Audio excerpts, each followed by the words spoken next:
Let me introduce myself the way I do all over the Commonwealth because I'm seeking to change our national vocabulary.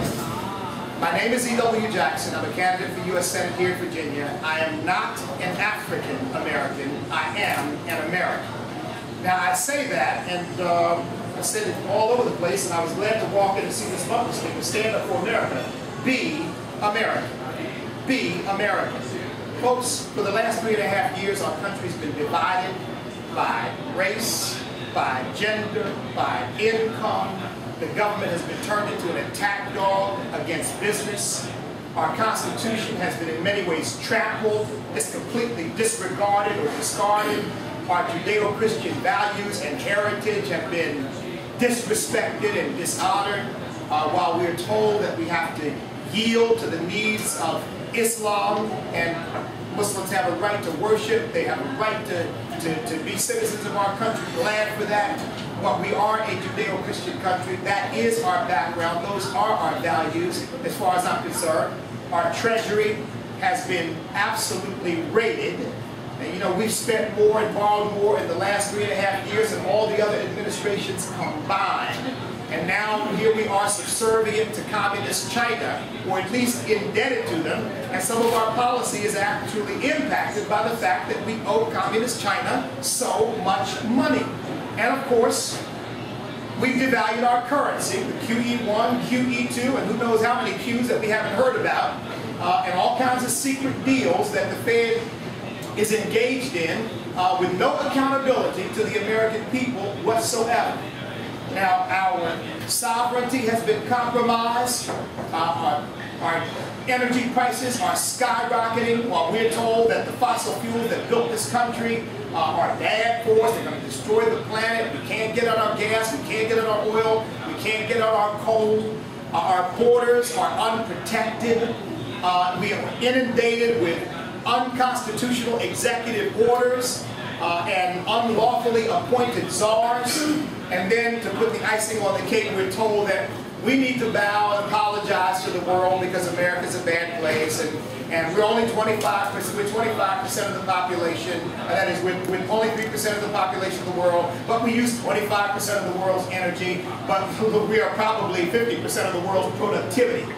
So all of this has been happening over the last 3.5 years, and the question really is, what are we going to do about it? Now, I'm not going to pretend that a United States Senator can walk in, wave some sort of magic wand, and everything is going to be fine.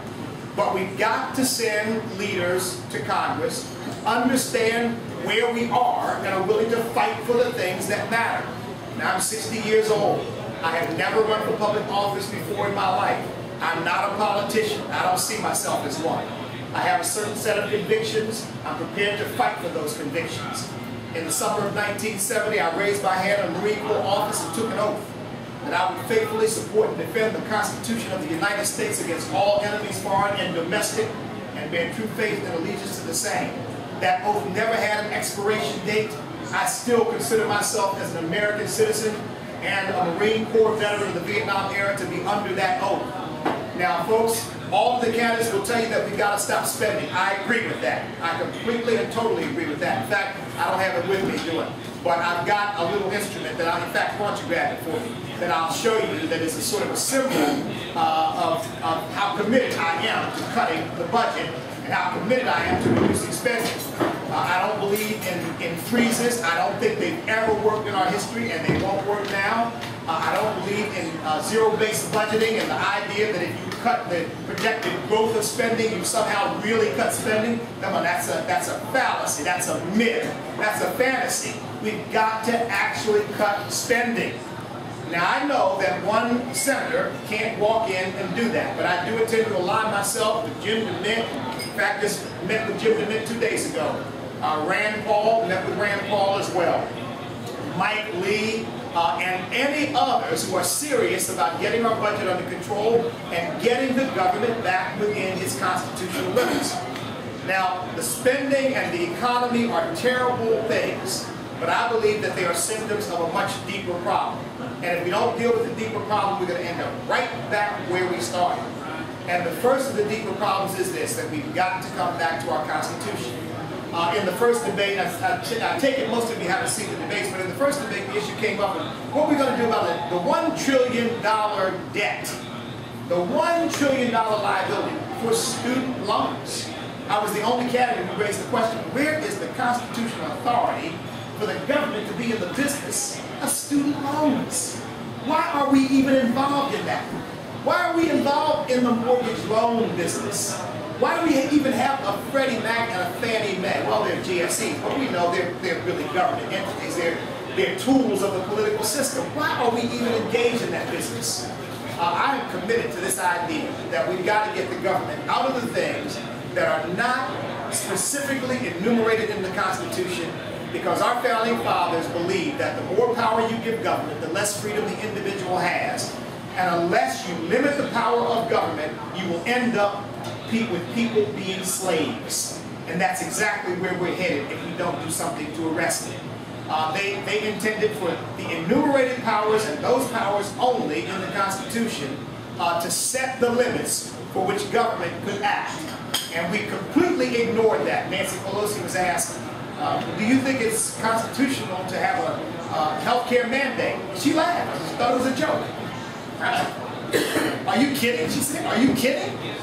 Well, we've got to come back to the seriousness with which we take that Constitution. It's the most successful governing document in the history of mankind. I think it's a sacred document. I think it's a wonderful document. I respect it. I honor it. And we've got to come back to that if we expect to get our spending and our economy growing again. Now, the way that our economy can get growing again, if we can get government out of some of this business, I mean, think about the absolute smothering of the economy that the EPA has created. I was out in Southwest Virginia, and you all know that the coal industry is suffering tremendously, and we've got a very significant coal industry right here in our home state. They can't get at that coal. The coal representatives told me that they put them through all kinds of hoops trying to get licensing to mine, and then when they finally get the license is so restricted they can't use the thing. Well, how in the world are you going to have a growing economy if you can't get at the coal, you can't get at the gas, you can't get at the oil, and these are the things that are driving our economy. I mean, our economy is a fossil fuel-based economy, folks. I guarantee you, if we did an inventory in here, we'd find that we're all wearing stuff that came from oil. If you did an inventory of this room, you'd find stuff that was made from oil. And we got people telling us we can't use oil, it's destroying the planet. I mean, it's ludicrous. But the Constitution is where we bring all of this under control by coming back to within its limits. I favor going back to 2008 spending levels. And then I want to form a constitutional caucus in the United States Senate for the purpose of examining everything the executive branch is doing to determine, is this constitutional or is it not?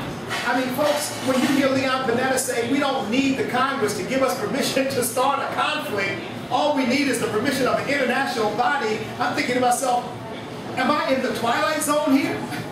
Where do you get the authority to say you can commit the lives and perhaps cause the deaths of American military personnel because some foreign body said you could? I mean, it's crazy.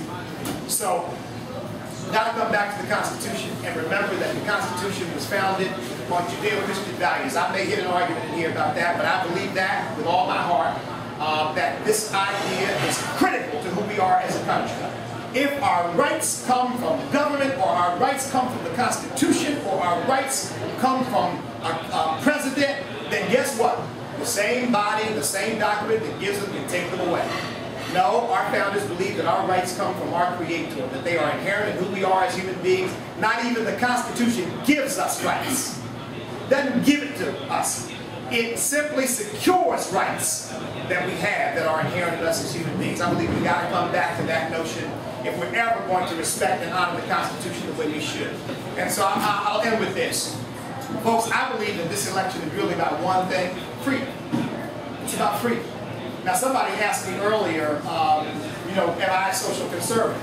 Now, I practiced law for 15 years, but I'm in ministry now. I do have a biblical worldview. I believe that we all have a worldview and that all law functions not within a vacuum, but within some context. And so I do believe that society has a responsibility to set some sort of moral standard. And I think we do that with our criminal laws and a host of other things.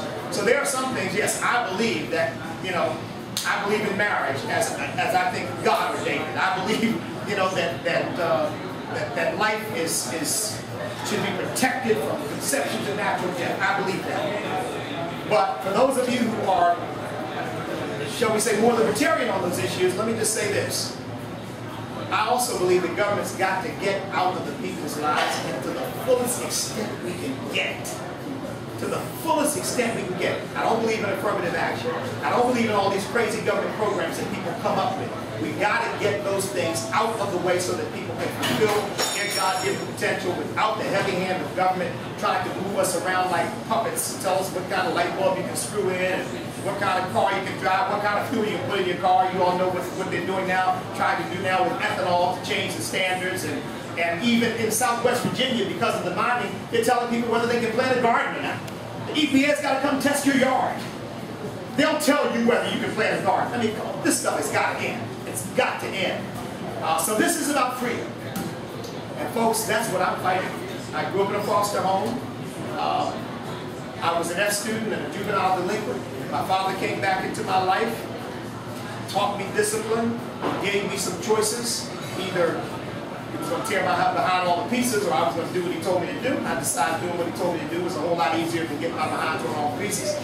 Changed my life dramatically. Became an A student in 6th grade, went on to graduate summa cum laude from the University of Massachusetts with a 580 Kappa Key, and went on to Harvard Law School and Harvard Divinity School. Now, I say that to brag on my dad and to brag on my country, because that's what happens in a land of freedom. You know, where you get to make the choices that chart the course of your life. And so, folks, that's what this election is all about. That's what this year is all about, in my view. We have got to get rid of Barack Obama. We have got to get rid of any of the legislators who don't believe in freedom or in our Constitution, as I think the founders intended. I think if we don't do that, as Ronald Reagan said, freedom is only one generation from extinction. We do not pass it on to our children in the bloodstream.